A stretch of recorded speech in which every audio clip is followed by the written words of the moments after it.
Ada sebuah tempat di mana alam begitu sunyi, hingga kamu bisa mendengar detak jantungmu sendiri. Sebuah hutan lebat, gelap, dan dingin yang berdiri di kaki gunung tertinggi di Jepang, Gunung Fuji. Namanya Aokigahara, tapi orang-orang menyebutnya dengan nama lain, The Suicide Forest, hutan bunuh diri. Setiap tahun, ratusan orang datang ke hutan ini, tapi tidak semua dari mereka kembali.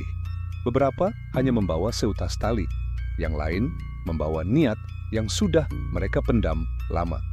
Di balik keindahannya, Aokigahara menyimpan sejarah kelam yang tidak semua orang tahu. Dari luar, Aokigahara tampak seperti hutan biasa, hijau, rimbun, dan luas. Tapi saat kamu melangkah masuk lebih dalam, udara berubah, diam, dingin, dan sunyi yang tidak wajar. Hutan ini sangat padat, bahkan sinar matahari sulit menembus dedaunan.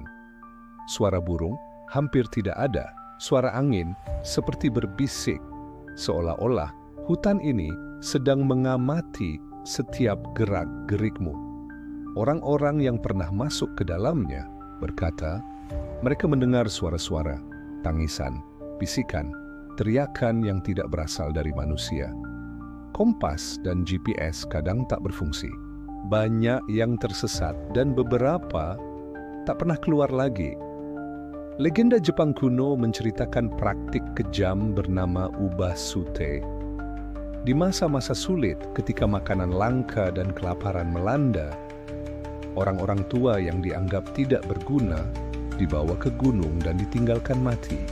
Apakah Aokigahara pernah menjadi tempat ubasute? Tak ada bukti pasti, tapi mitos ini begitu kuat hingga dipercaya turun-temurun. Dan ketika novel Kuroijukai dirilis tahun 1960, menggambarkan karakter yang mengakhiri hidupnya di hutan ini, angka bunuh diri mulai melonjak. Polisi dan penjaga hutan mulai menemukan tubuh tergantung di pohon-pohon. Catatan terakhir menyebutkan lebih dari 100 kasus per tahun. Sampai akhirnya pemerintah Jepang berhenti mempublikasikan jumlah pastinya.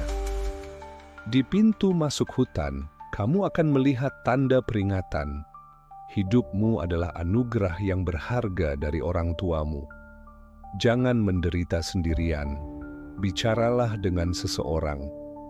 Tapi seringkali sudah terlambat. Banyak dari mereka yang datang ke sini sudah membuat keputusan terakhir. Beberapa pengunjung bercerita melihat tali yang tergantung dari pohon, sepatu yang ditinggalkan rapi di tanah, surat terakhir yang terlipat di bawah batu. Suara narasi semakin dalam, pelan. Yang paling mengerikan adalah saat kamu menemukan pita plastik kecil tergantung di pohon. Biasanya, itu ditinggalkan oleh mereka yang masih ragu. Mereka mengikat pita agar bisa kembali ke jalan keluar. Tapi seringkali pita itu berakhir di tengah kegelapan dan tidak pernah digunakan kembali. Beberapa pendaki dan penjaga hutan mengaku melihat penampakan, bayangan putih di balik pohon. Sosok wanita mengenakan kimono berdiri diam dengan kepala menunduk. Legenda mengatakan, arwah penasaran atau yurai menghantui hutan ini. Mereka yang meninggal dengan rasa sakit tidak pernah benar-benar pergi, dan mereka mungkin menginginkan teman. Ada yang percaya Aokigahara bukan sekadar tempat, tapi pintu menuju dunia lain. Dunia di mana jiwa-jiwa yang tersesat menunggu dalam diam. Hutan Aokigahara telah menjadi simbol kesedihan, tapi juga peringatan tentang bagaimana manusia bisa merasa sangat sendiri, bahkan di dunia yang penuh dengan kehidupan. Jadi kalau suatu hari kamu ke Jepang dan melihat kaki Gunung Fuji dari kejauhan, ingatlah, di balik keindahan itu, ada hutan yang menyimpan bisikan kematian. Dan jika kamu mendengar suara yang memanggil namamu, jangan pernah mengikutinya. Kalau kamu suka kisah misteri seperti ini, jangan lupa like, subscribe, dan aktifkan loncengnya. Cerita kita belum berakhir. Masih banyak tempat di dunia ini yang lebih gelap dari malam dan lebih sunyi dari kematian.